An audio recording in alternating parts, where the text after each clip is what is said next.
जय जगन्नाथ नमस्कार। आसतु नजर पकईवा आज टॉप न्यूज अपडेट कौन सब रही किंतु ता पूर्व आपण मानक गोटे अनुरोध भिडियोटी संपूर्ण देखि सुचिंतित मतामत दिंतु। जो मैंने चैनल को प्रथम कर सब्सक्राइब करूँ एवं आसुवा बेल आइकन को प्रेस करूँ जहाँफल प्रत्येक नूतन भिडियोर नोटिफिकेशन आप सर्वप्रथम पाइपर। तेज आसतु नजर पकईवा आज प्रमुख खबर गुड़िक। आज प्रथम खबर स्थानीय जगन्नाथ मंदिर परिसर में चलित वर्ष रथयात्रा 2024 पर एक बावनघाटी उपजिलापाल उग्रसेन ओराम अध्यक्षतार अनुष्ठित होती। बैठक में आगामी रायरंगपुर प्रसिद्ध रथयात्रा 2024 पर सर्वसम्मतिक्रमे लोकसभा सांसद नवचरण माझी को मनोनीत कराइथिला। बैठक में उपस्थित समस्त परिचालना और रथ कमिटी सदस्य मंदिर विभिन्न मौलिक समस्या प्रस्तावित उन्नयनमूलक कार्य तथा अन्यान्य विषय में आलोचना करथिले। यात्री निवास सम्मुखें थिबा स्थान में एक मार्केट कॉम्प्लेक्स निर्माण पर एक कमिटी गठन करा जायथिला। गत वर्ष रथयात्रा आय व्ययर हिसाब उपस्थापन करा जाई बड़का अर्थ को मंदिर परिचालना कमिटी को प्रदान करा जायथिला। अतिरिक्त जिलापाल बासंती लाक्रा, सहकारी जिलापाल सुधाकर सेठी, रायरंगपुर विधायक जलेन नायक, पूर्वतन विधायक राजेश्वर दास, लक्ष्मण माझी, वरिष्ठ आईनजीवी रसान्द लेंका, रायरंगपुर पौराध्यक्ष अभिषेक पट्टनायक, डाहुक कृष्ण बिहारी महांती, वरिष्ठ बीजेपी नेता नवीन राम, मनोरंजन महांती, आलोक अग्रवाल, शिवकुमार अग्रवाल, सुशांत मिश्र, देवोत्तर विभागर प्रसाद बेहरा प्रमुख उपस्थित रही। परवर्ती खबर करंजिया बनखंड में बेस किसी दिन होगा प्राय 20टी हाथी विभिन्न संरक्षित जंगल में दिन में रही संध्या हो खाद्य अनुसरण में बाहरी एणे तेणे बुली खराटिया धान फसल पनीपरिया एवं दरपाचिला आंब पणस खाइबा सह नष्ट कर देउछंती। भोरु एही अंचलरू झारखंड 10टी हाथी पशि आछंती। मोट 28टी हाथी एही अंचल में रही उपद्रव करथवा जଣା पड़छि। विशेष भाव में एही अंचल दरी पंचायत ठारू आरंभ करी करंजिया, जशपुर और ठाकुरमुंडा ब्लॉकर बहु गाँव में एकर एकर कुंदुरी, बाइगण, पटल, आखुरस, बारमासी, आम्रपाली, दशहरा प्रभृति बहु परिमाण आंब बगीचा थिबारु एवं आंब पाचि आसुथिबारु एते संख्यक हाथीपल आगमन एवं उपस्थिति जोगु आंब चाषी माने किपरि निज आंब गछ सह आंब को रक्षा करेंगे चिंतार पड़छंती। ए हाथी मध्यरु घागरबेड़ा सेक्शन फुलकंपा जंगल मध्य 10 खंड हाथी, जामिरडिहा सेक्शन हाथसलबेड़ा संरक्षित जंगल में 5टी एवं ठाकुरमुंडा सेक्शन खजुरिया संरक्षित जंगल में 2टी दंता, भंडा सेक्शन बादामपाड़ संरक्षित जंगल में बणपड़ुगंडी गाँ निकट में 8 एवं गड़भंगा सेक्शन सातकोशिया संरक्षित जंगल में 3 एहीपरि मोट 28टी हाथी रही। हाथी उपस्थिति जोगु जंगल निकट में 30 ରୁ 40 गाँव लोक मैंने असुरक्षित मन कर वन कर्मचारी, गजसाथी एवं टीपीएफ कर्मचारी सेमानकर गतिविधि उपरे नजर रखते। परवर्ती खबर खुंटा थाना अंचल में मारिछंती छेलीचोर। गोटे मसरे गोपबंधु नगर ब्लॉक पुराणा बारिपदा पंचायत रायपदार जड़े लोकंक घर 11टी छेली चोरी घटनार तदंत न सरू पुणी 12 तारिख विलंबित राति साईकुला छक ब्राह्मण साही अंचल जयंत बेहरा पुओ सिद्धांत बेहरा घर 9टी छेली चोरी होता अभियोग गुआमरा फांडी में होती। अभियोगकारी कहवा अनुसार एक नाली रंगर बोलेरो रे 2 जन युवक द्रुत गति साईकुलारू सिराथली आड़कू छेली नहीं फेरार हो जाते। एने पुलिस एक मामला रुजु कर पुराणा बारिपदा ITI रु चोर मैंने जंगल रास्तार जाऊथवा पुलिस अनुमान करुच्ची। पुलिस राति पेट्रोलिंग कड़ाकड़ी करने को साधारण दाबी होची।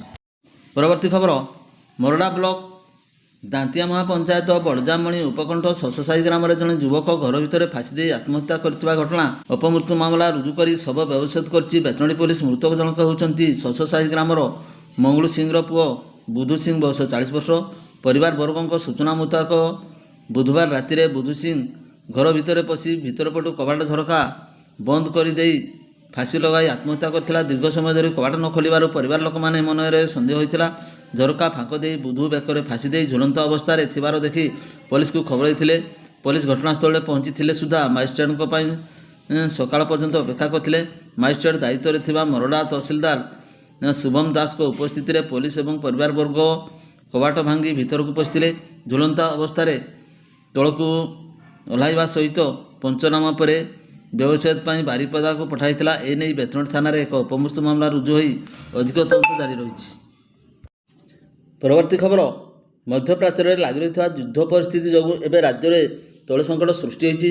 ଏହାର ସିଧାସଳଖ ପ୍ରଭାବ ବାରିପଦା ସହର ସମେତ ମୟୂରଭଞ୍ଜ ଜିଲ୍ଲାର ପେଟ୍ରୋଲ ପମ୍ପଗୁଡ଼ିକରେ ଦେଖିବାକୁ ମିଳୁଛି। ତେଲର ସୀମିତ ଉପଲବ୍ଧକୁ ଦୃଷ୍ଟିରେ ରଖି ବିଭିନ୍ନ ପେଟ୍ରୋଲ ପମ୍ପରେ ତେଲ ବଣ୍ଟନ ବ୍ୟବସ୍ଥାକୁ ନିୟନ୍ତ୍ରିତ କରାଯାଇଛି। ଗ୍ରାହକମାନଙ୍କୁ ସମାନ ଭାବେ ତେଲ ଯୋଗାଇବା ପାଇଁ ପ୍ରଶାସନ ଏବଂ ଫିଲିଂ ଷ୍ଟେସନ ମଧ୍ୟରେ ସୀମା ଧାର୍ଯ୍ୟ କରାଯାଇଛି। ସେହି ଅନୁଯାୟୀ ପେଟ୍ରୋଲ ଚାଳିତ ମୋଟରସାଇକେଲ ପାଇଁ ସର୍ବାଧିକ 300 ଟଙ୍କା ଏବଂ 4 ଚକିଆ ଗାଡ଼ି ପାଇଁ ସର୍ବାଧିକ 1200 ଟଙ୍କା ଏବଂ ଡିଜେଲ ଚାଳିତ ଗାଡ଼ି ମଧ୍ୟରେ ଅଟୋରିକ୍ସା ପାଇଁ 300 ଟଙ୍କା ଏବଂ 4 ଚକିଆ ଗାଡ଼ି 1500 ଟଙ୍କା ଏବଂ ବସ୍ ଓ ଟ୍ରକ୍ ପାଇଁ ସର୍ବାଧିକ 3500 ଟଙ୍କାର ପେଟ୍ରୋଲ ଦେବା ପାଇଁ ଧାର୍ଯ୍ୟ କରାଯାଇଛି। ବିଭିନ୍ନ ସ୍ଥାନରେ ତୈଳ ସଙ୍କଟ ଯୋଗୁଁ ପେଟ୍ରୋଲ ପମ୍ପଗୁଡ଼ିକରେ ଗାଡ଼ିର ଲମ୍ବା ଧାଡ଼ି ରହୁଥିବା ବେଳେ ସାଧାରଣ ଜୀବନଯାତ୍ରା ଏବଂ ପରିବହନ ବ୍ୟବସ୍ଥା ବାଧାପ୍ରାପ୍ତ ହେବାର ଆଶଙ୍କା ପ୍ରକାଶ ପାଇଛି। ସ୍ଥିତି ସ୍ୱାଭାବିକ ନ ହେବା ପର୍ଯ୍ୟନ୍ତ ଏହି କଟକଣା ବଳବତ୍ତର ରହିପାରେ ବୋଲି ସୂଚନା ଦିଆଯାଇଛି।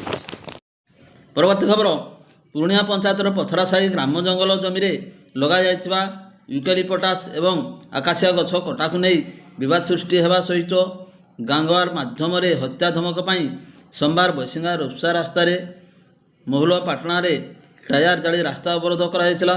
ଶାସକ ଦଳର ଦୁଇ ଗୋଷ୍ଠୀ ମଧ୍ୟରେ ଗଣ୍ଡଗୋଳର ତୀବ୍ର ରୂପ ଧାରଣ କରାଯାଇଥିଲା।